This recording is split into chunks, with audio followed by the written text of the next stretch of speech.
The steady beep of the heart monitor was the first thing I heard when I opened my eyes. White ceiling, antiseptic smell, scratchy sheets, definitely a hospital room. But something felt wrong. The room was empty. No flowers, no cards, no worried family members dozing in uncomfortable chairs. My name is Alice, and I was about to discover just how alone I really was. "Oh, good. You're awake," a nurse said, bustling in to check my vitals. "You gave everyone quite a scare with that pneumonia. You've been out for nearly a week." "Has my sister Elisa been here?" I asked, my voice raspy from disuse. "Or my parents." The nurse's smile faltered slightly. "I haven't seen any visitors, honey, but I just started my shift." I reached for my phone on the bedside table, wincing at the IV pull. Dozens of missed calls from work, but nothing from family. Strange. I always visited Elisa when she was sick, bringing her favourite soup and trashy magazines. "Miss Douglas?" A man in a suit appeared in the doorway. "I'm from hospital billing. We need to discuss your payment situation." My head was still foggy, but I logged into my banking app while he waited. The screen loaded and my stomach dropped. Where there should have been over $50,000 in savings, there was less than $100. "There must be some mistake," I muttered, checking my other accounts. All drained. "This isn't possible." "I'm afraid without insurance or ability to pay, we'll need to discuss discharge options soon," the billing man said diplomatically. I was still staring at my phone in shock when a familiar voice cut through the tension. "I'll handle the billing situation." Rita Wilkins, my workplace rival of 3 years, stood in the doorway, designer handbag on one arm and determination on her face. "Rita, what are you doing here?" She shooed the billing man away and pulled up a chair. "Covering your ass, apparently. The office was worried when you didn't show up for a week. I did some digging." "I don't understand what's happening," I said, fighting back tears. "My accounts have been systematically drained over the past week," Rita finished. "And I'm willing to bet I know who did it." "Elisa." The name felt like ash in my mouth. "But she's my sister.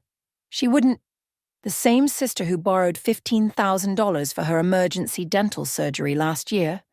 The one who still hasn't paid you back?" I closed my eyes, memories flooding back. The countless loans, the emotional manipulation, the way my parents always took her side. "She had access to my accounts, for emergencies because she's family." Rita's laugh was bitter. "Family. Right. The same family that hasn't visited once while you were fighting for your life?" "Maybe they didn't know. They knew." Rita pulled out her phone, showing me a group text from my mother to the extended family. "Alice is in the hospital with pneumonia. Elisa is handling everything." The betrayal hit like a physical blow. While I lay unconscious, my sister had stolen everything, and my parents had let her. "Why are you helping me?" I asked Rita. "We've never exactly been friends." "Because 3 years ago my own sister did something similar," Rita said, her expression hardening, "and I wish someone had been there to help me fight back." "Fight back?" "Yes, fight back. You've spent years being the responsible one, the good daughter, the generous sister. And look where it got you." Rita leaned forward. "I have resources, Alice. I have connections. And I am offering to help you get justice." I thought about all the times I'd covered for Elisa, all the money I'd given her, all the family events where I was criticized while she was praised. The empty hospital rooms seemed to echo with years of taken-for-granted sacrifices. "Why now?" I asked. "Why offer this when we've been rivals for so long?" "Because I've watched you work your arse off while living in your sister's shadow. Because I respect your abilities, even if we don't always get along. And because—" Rita smiled grimly. "I really hate seeing manipulative people win." The heart monitor beeped steadily as I considered her words. The old Alice would have forgiven and forgotten, would have found some way to excuse Elisa's behaviour. But the old Alice hadn't woken up alone in a hospital bed, betrayed and robbed by her own blood. "Okay," I said finally. "I'm in. Where do we start?" Rita's smile turned predatory. "First, we get you out of here.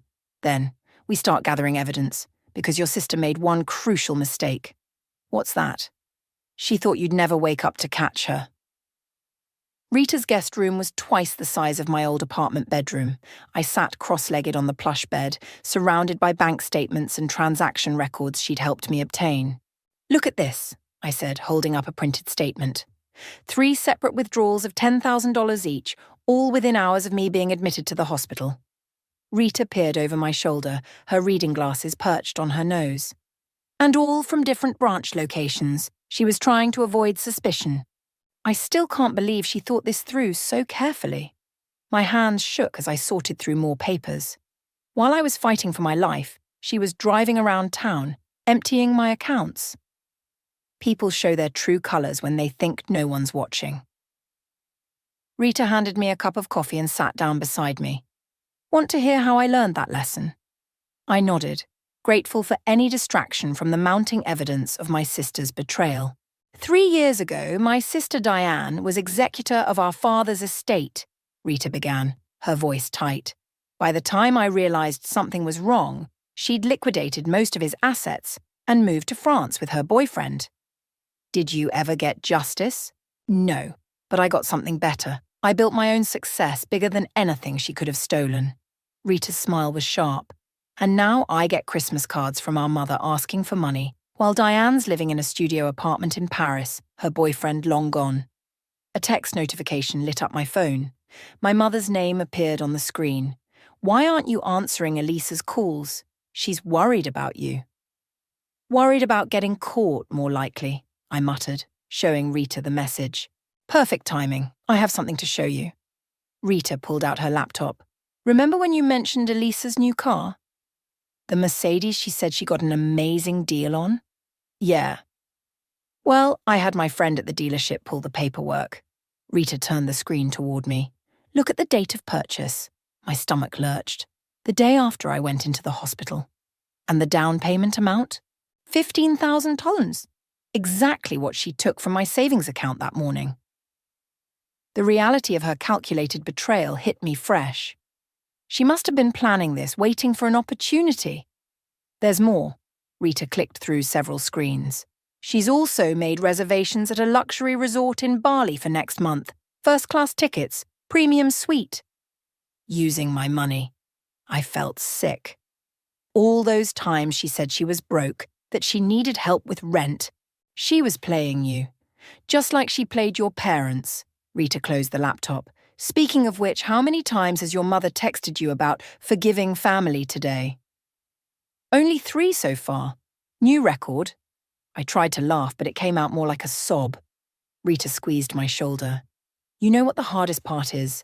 Accepting that they'll never admit they were wrong. Your parents will keep defending her, keep trying to guilt you into letting it go. Like they did with the college fund incident." A bitter memory surfaced. "When Elisa borrowed my college savings for her failed boutique, Mom said I was being selfish for being upset. Said family helps family." "And who helped you when you had to take out student loans?" "No one. I worked 2 jobs through college while Elisa was posting Instagram photos from Cancun." Rita stood up abruptly. "Get dressed. We're going out." "What? Where?" "To meet someone who can help us build an airtight case against your sister, because this isn't just about the money anymore, is it?"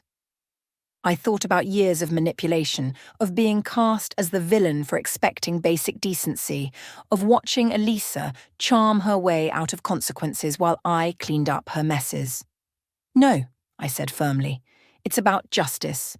"Good answer." Rita tossed me a coat. "My friend Heath is a forensic accountant. He's expecting us for dinner."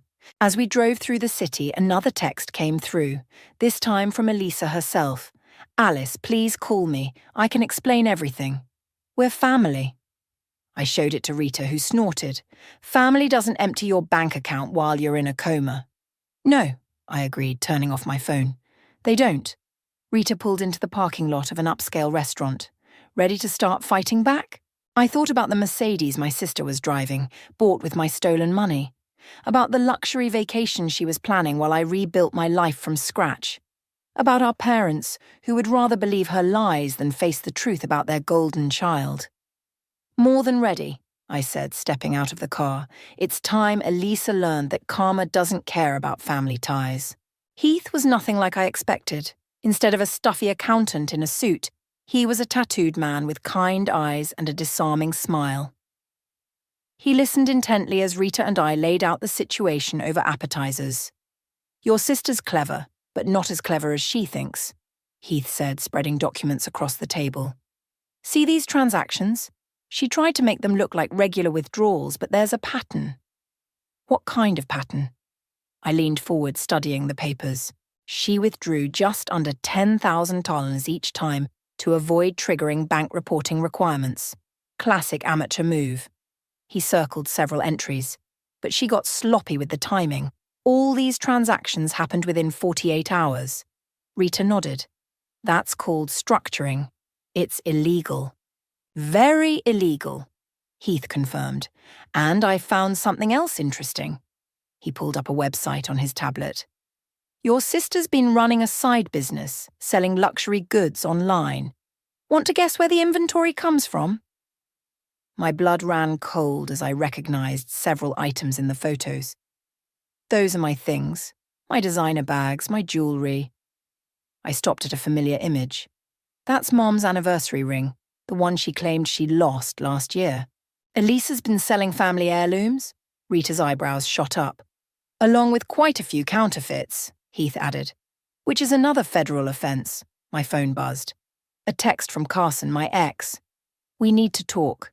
It's about Eliza." "Carson?" Rita read over my shoulder. "Isn't he the one who broke up with you right after Eliza started working at his company?" "Yeah, that was weird timing."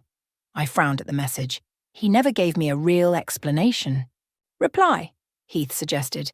"He might have useful information." I typed quickly, "When and where?" The response came immediately.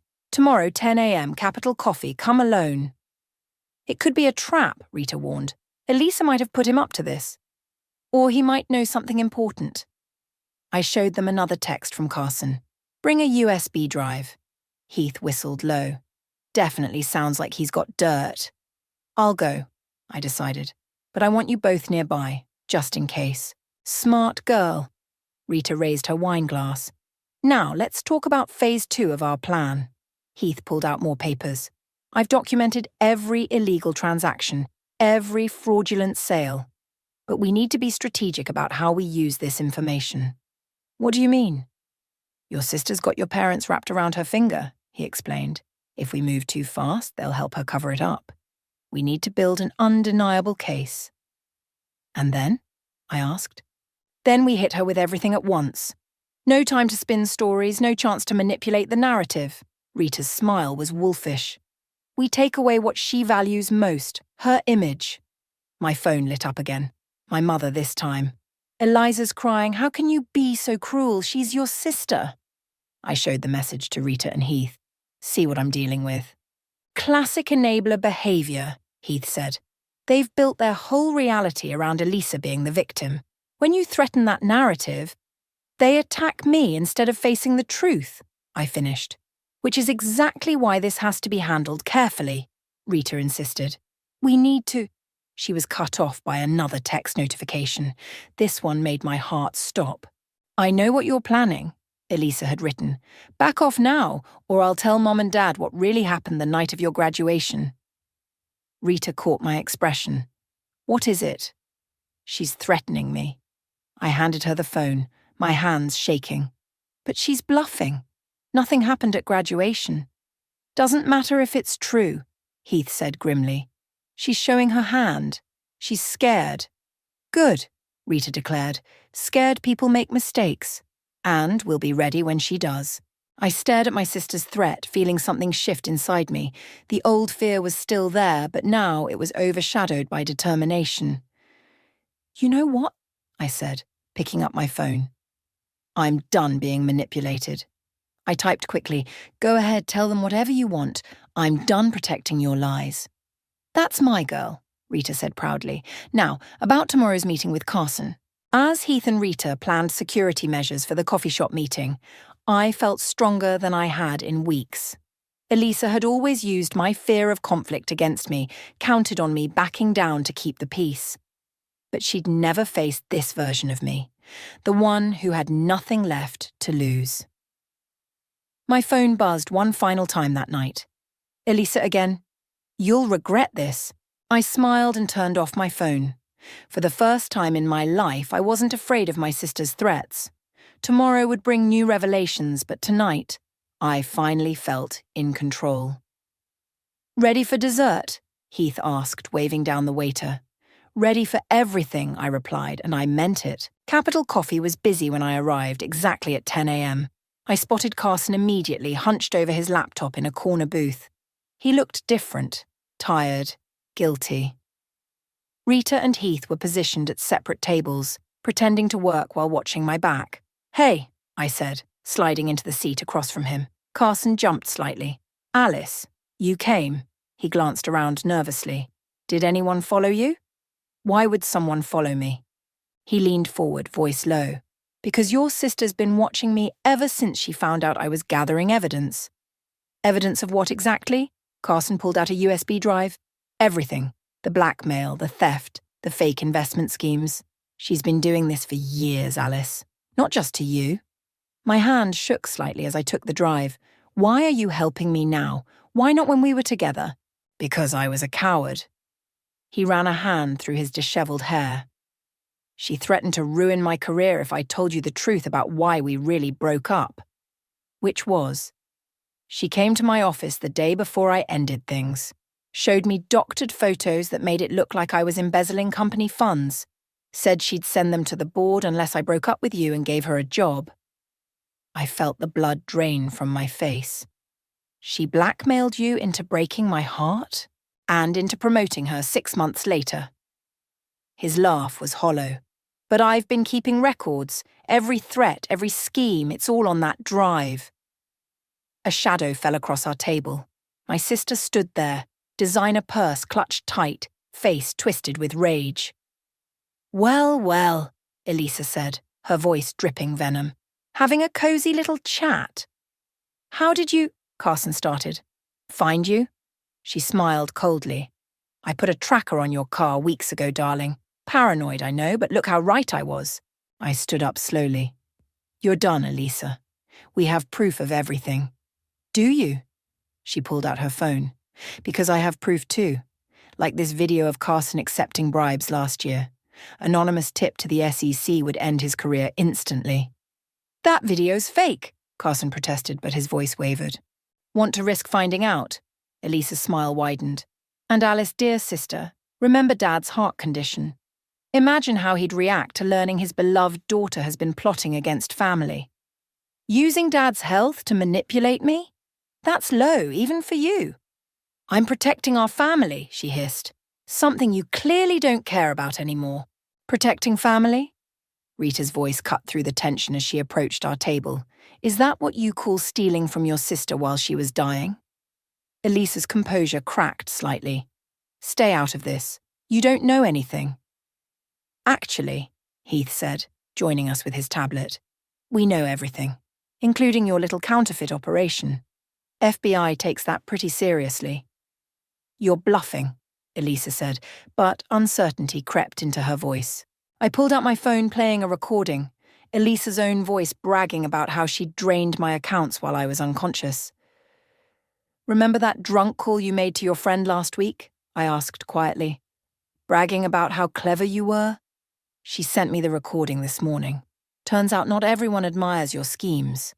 Elisa's face went white. That's inadmissible. In court, maybe, Heath interrupted. But in the court of public opinion? In front of Mom and Dad, the country club committee? What do you want? Elisa's voice was barely a whisper. Everything you stole from me, plus interest, I said firmly. And you're going to confess to Mom and Dad. All of it. They'll never believe. They will when they see the evidence. Every transaction, every fake investment, every stolen heirloom you sold online. I leaned closer, including Mum's ring. Tears welled in Elisa's eyes, real ones this time, not the manipulative drops she usually summoned. You're supposed to be the good sister, the one who forgives. I was. For years I forgave everything. But you mistook kindness for weakness. I stood up straighter.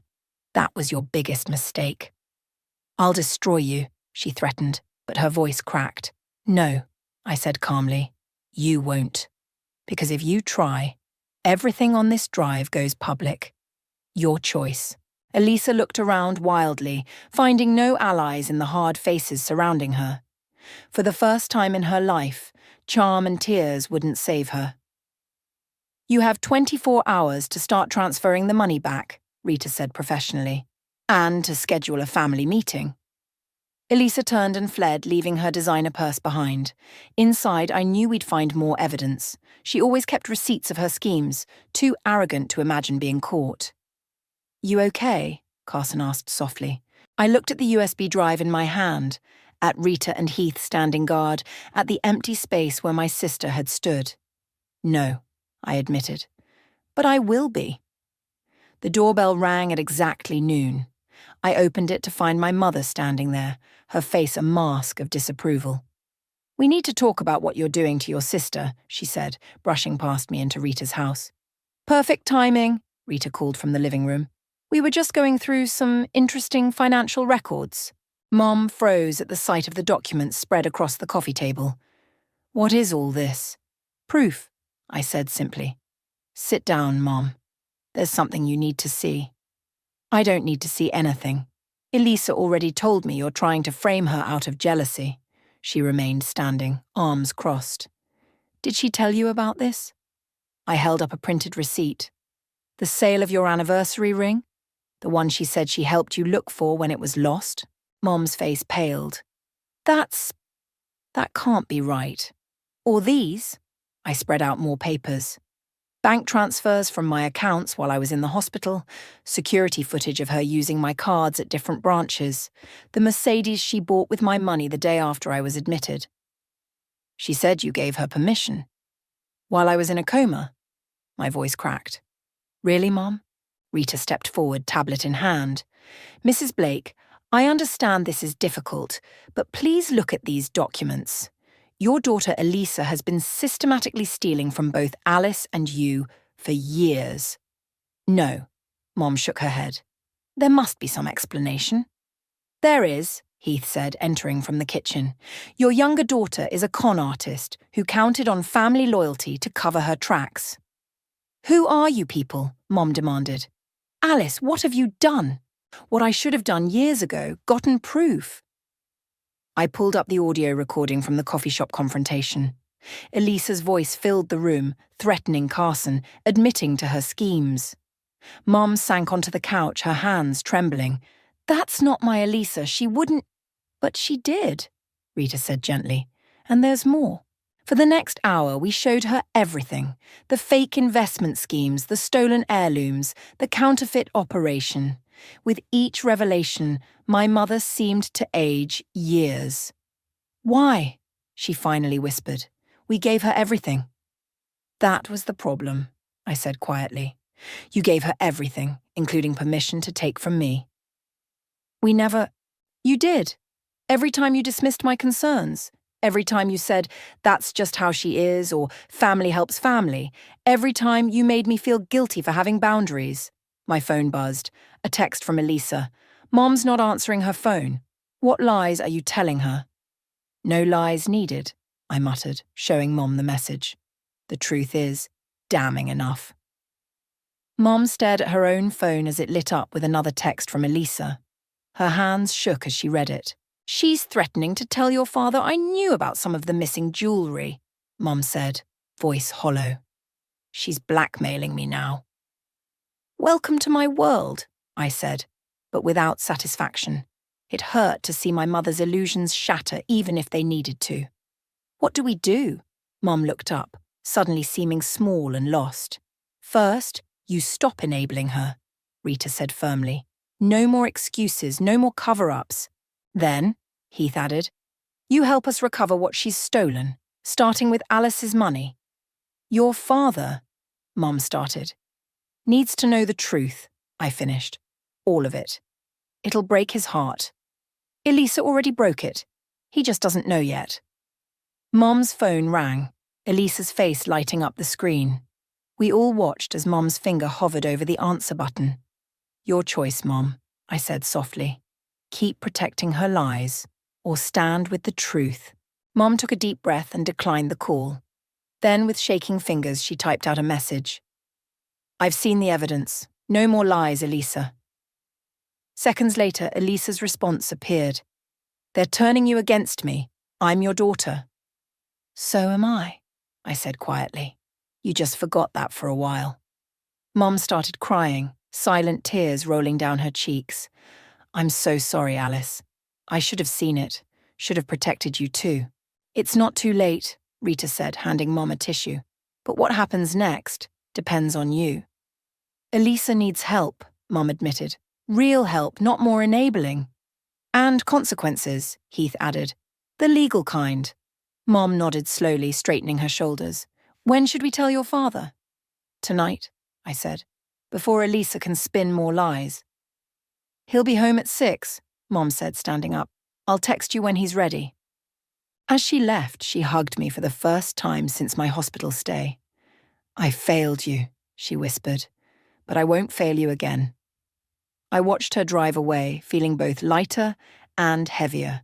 The truth was finally emerging, but the hardest conversations still lay ahead. Ready for round 2? Rita asked. Ready or not, I replied. It's time. Dad's study had always been Elisa's territory.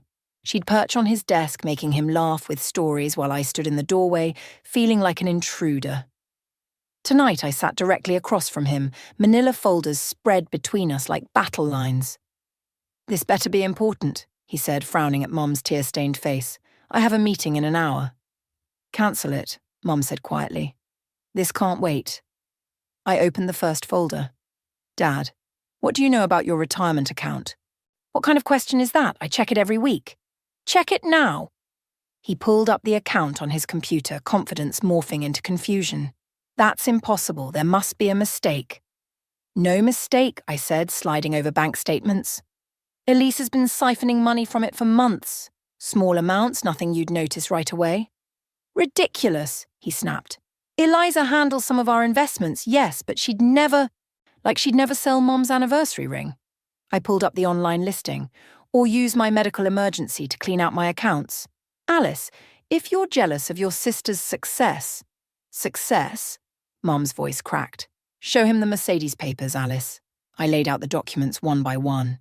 The car purchase, the luxury vacation bookings, the trail of stolen money leading to both. She was at the hospital when I was admitted, I explained, not to help me, but to access my accounts before anyone noticed I was unconscious. Dad's face had gone pale. There has to be an explanation. There is. I played the recording of Elisa threatening Carson, then the one of her bragging about stealing my money. Finally, the security footage from the bank. No, Dad whispered. My little girl wouldn't. His phone buzzed. Eliza's timing was always perfect. Daddy, her voice came through on speaker, sweet and panicked. Alice is telling horrible lies about me. She's trying to turn everyone against me because she's jealous. You know me, Daddy. You know I'd never... Stop. Dad's voice was different, older, harder. Are you in your new Mercedes right now, Princess? A pause. Yes, but... The one you bought the day after your sister went into the hospital? I can explain. With her money? His hands were shaking. While she was fighting for her life? Daddy, please. Come home. Now. He ended the call. The study fell silent except for Mom's quiet crying. Dad stared at the documents, shoulders slumped. How long? He finally asked. Years, Mom admitted. I suspected sometimes, but I didn't want to see it. She has a storage unit, I added quietly, full of things she's stolen from both of you, including Dad's vintage watch collection that supposedly got lost in the move. Dad's head snapped up. The ones from my father? I nodded. She's been selling them piece by piece. His face crumpled. Those watches were supposed to be family heirlooms, passed down through generations. I enabled this, he said, voice rough. Every time I dismissed your concerns, every time I gave her money to invest, every time I chose not to question her explanations. A car door slammed outside. Heels clicked on the pathway. She's here, Mom whispered. Good. Dad straightened up, looking older than I'd ever seen him. It's time she faced what she's done. The front door opened. "Daddy?" Elisa's voice called out, sugary sweet. "What's going on?" "In here," Dad called back. She appeared in the doorway, designer outfit perfect, eyes already brimming with fake tears. Then she saw the documents on the desk. The tears vanished. "Whatever Alice told you." "Sit down." Dad's voice was steel. "But Daddy..." "Sit. Down." She sat, mask slipping as she realized her usual tactics wouldn't work. "The police are on their way," I said quietly. "You wouldn't dare," she hissed. "We're family."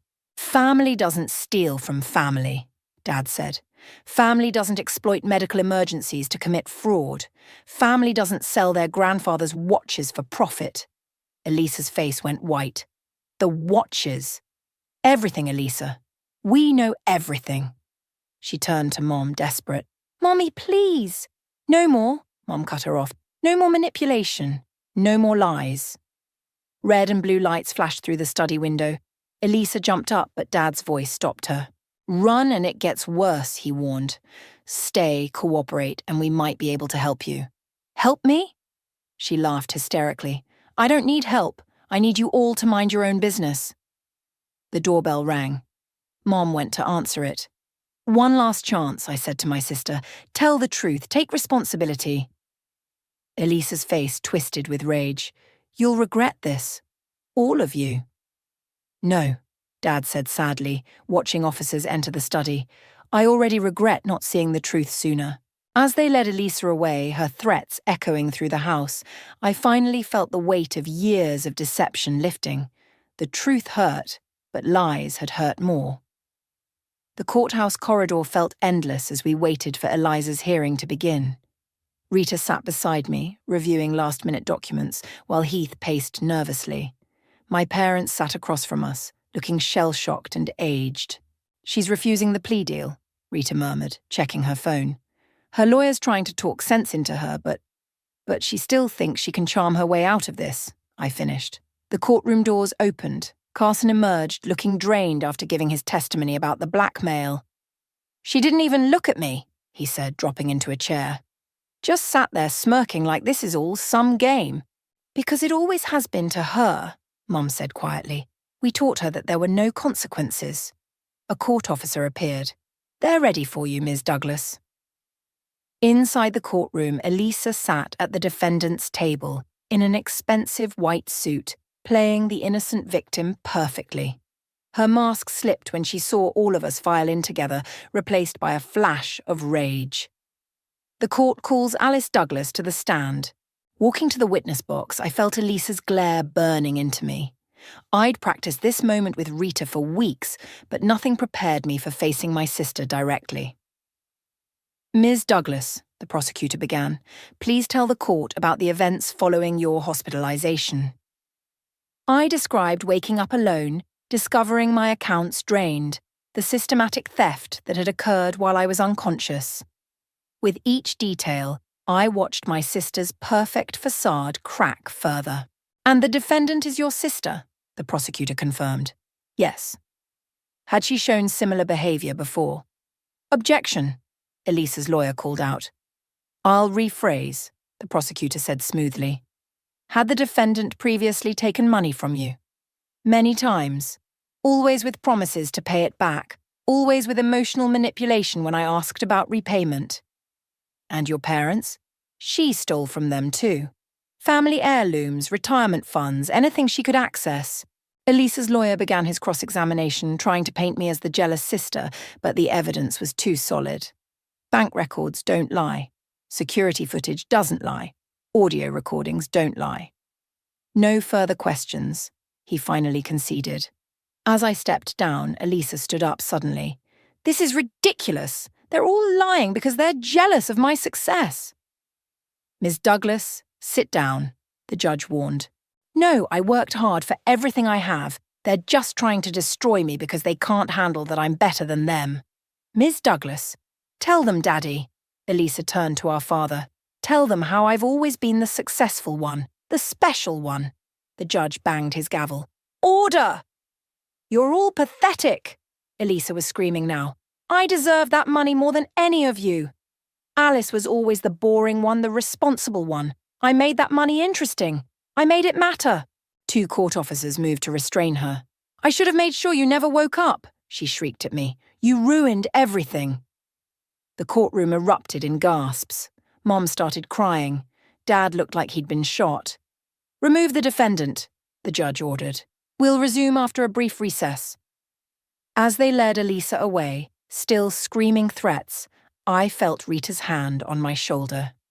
"You did it," she whispered. "You stood your ground." The recess lasted an hour. When we returned, Elisa sat silently, her makeup smeared, her perfect image shattered. Her lawyer looked defeated. The judge's verdict was clear and damning: grand theft, fraud, blackmail. The evidence was overwhelming, and Elisa's outburst had destroyed any sympathy she might have garnered. 5 years, the judge announced, with possibility of parole after 3, contingent upon full restitution and completion of psychological counselling. Elisa didn't react. She just sat there staring straight ahead as if none of this was real. "I'm so sorry," Mum whispered as we left the courtroom.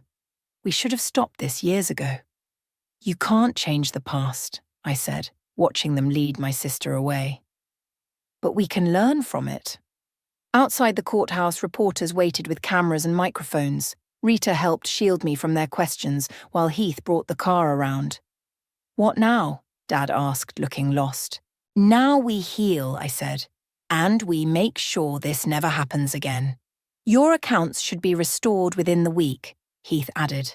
"And I've already located most of the stolen items."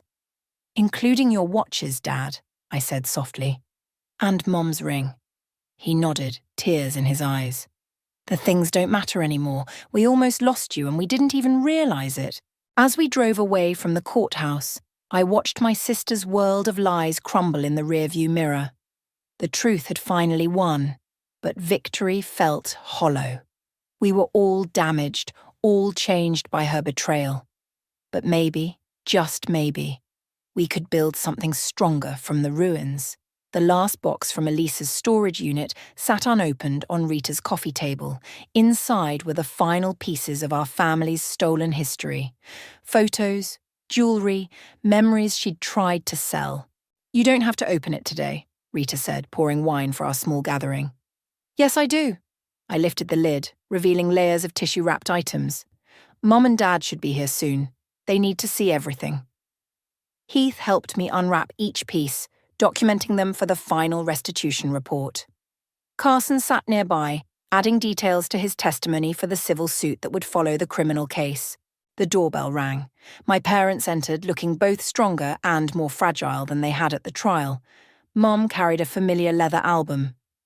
"Found this in her apartment," she said, setting it down. "It's your baby photos, the ones she claimed were lost in the flood." "Of course they were." I managed a small laugh. "She really did try to erase me, didn't she?" "Not anymore," Dad said firmly, sitting down beside me. "Look what I picked up today." He pulled out a small velvet box. Inside was his father's pocket watch, the first piece Elisa had stolen and sold. "How?" I gasped. "Rita's contacts traced it to a collector in Seattle," Heath explained. "Once he learned it was stolen, he returned it immediately." "Speaking of returns," Rita interjected, "the bank completed the transfer this morning. All your accounts have been restored, plus interest." Mom touched a framed photo we'd just unwrapped. "I remember this day. Your high school graduation. Elisa was so angry that all the attention was on you." That's when it started, I realized. The stealing, the lies. She couldn't stand not being the center of everything. "We fed that need," Dad admitted. "Every time we excused her behavior, we made it worse." The doorbell rang again. This time it was a delivery, a thick envelope from the prison. "It's from Elisa," I said, recognizing the handwriting. "Do you want to read it?" Rita asked. I opened the envelope. Inside was a letter and a key. "Dear family, the psychiatrist here says I need to make amends. I don't know if I can, or want to, but she says I have to try. The key opens a safety deposit box at First National. Everything I couldn't sell is there. Family photos, Dad's military medals, Mum's diary. I kept the things that would hurt you most to lose. I'm not sorry for taking what I deserved, but maybe I'm sorry for how I took it. Don't visit, don't write back, just take the stuff and forget me. Elisa. Well, Carson said after a long silence, that's almost an apology. It's more than I expected, Mum whispered. It's not enough, Dad said firmly, but it's something. I set the letter down among the recovered treasures. You know what? I don't need her apology. I don't need anything from her anymore. Rita raised her glass. To freedom. To truth, Heath added. To family, Mum said, looking at me with tears in her eyes. The real kind. To karma, Carson smiled. To healing, Dad finished. I looked around at these people, my unexpected allies, my restored parents, my true family. The empty space where Elisa should have been didn't hurt anymore. To second chances, I said, raising my glass, and to being strong enough to demand them. My phone buzzed. Another message from the prison. I ignored it. Elisa's words couldn't control me anymore. Her threats couldn't frighten me. Her manipulation couldn't reach me. What should we do with all this? Heath gestured at the boxes of recovered items. Build something new, I decided. Mum, remember how you always wanted to make family history albums? She brightened. Yes, let's do it. Right now. Let's put everything back where it belongs, but better this time. Stronger. We spent the evening sorting through recovered treasures, sharing stories, rebuilding connections. Each item found its proper place. Dad's watches in their case, Mum's jewellery in her box, my photos back in their albums. The space left by Elisa's betrayal slowly filled with something else.